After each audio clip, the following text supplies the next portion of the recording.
And joining me live now from Bengaluru is CN Ashwat Narayan. He's a BJP MLA from Maleshwaram, former Deputy Chief Minister, former Minister and senior leader of the party in the state. Mr. Ashwat Narayan, welcome. Thank you for your time here on India Today. My first question to you, sir, is that it has been over 3 days since the blast at the Rameshwaram Cafe in Whitefield.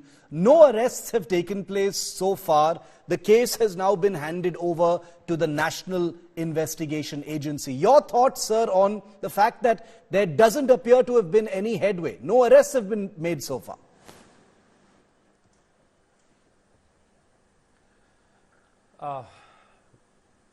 The incident really, it has hurt the people's confidence, and it has really affected the people who have been hurt in this bomb blast. I totally regret this incident, and I expressed my sympathy to those families. Since the Congress government in the state of Karnataka, it has come to the power, we have been witnessing a lot of confusion. Each minister, giving different statements, and there is no governance. There is no focus. Somehow, the entire governance has been compromised. The priorities have been misplaced.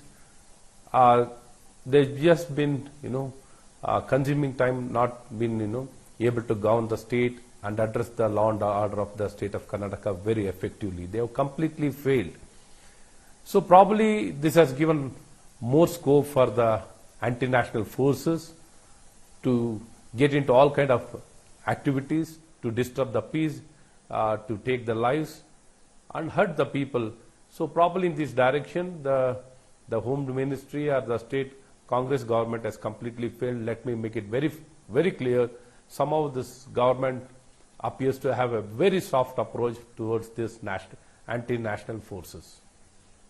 But Mr. Ashwat Narayan, even before the investigation has, made any conclusions as far as motive is concerned or even the identity of the suspect, the BJP appears to have already started bashing the government from the first day itself, saying that this is because the Congress government has been, nurturing snakes in your backyard, etc. Isn't that unnecessary politics when a serious investigation is going on, sir? How do you defend that? See, the incident, what has happened 3 days, is the repercussion or the effects of what the Congress government has been doing for the past 9 months in the state of Karnataka. Even earlier, many of the terrorist groups were arrested. Even when they were arresting these terrorist groups or the people who were involved in the terror activity, the investigation was going on. And as in a people or the political parties, when we made statements, the minister, the Home Minister or the Congress government is to come to the defense of those people. Don't brand them even before the investigation is completed. So those kind of anti-national forces who were arrested, they wanted even to have a soft approach towards them. When a cooker bomb blast, person was arrested because prematurely it got blasted when he was carrying. Even they didn't wanted to call him a terrorist. They wanted to call him as a brother. So probably the entire approach, having a soft approach, when the police forces, can they have a clear mission, clarity? When the government itself is having such a kind of soft approach, can we expect the police department or the home department to effectively work? They expect them to be having a soft approach. You can't, investigate very freely. They will not have that kind of freedom, and the entire government is having a soft approach towards this terror group or the terror links. So somehow there's been appeasement politics. The appeasement politics or the soft approach, not having clarity, not having a strong approach, zero tolerance was not there. So okay, zero tolerance.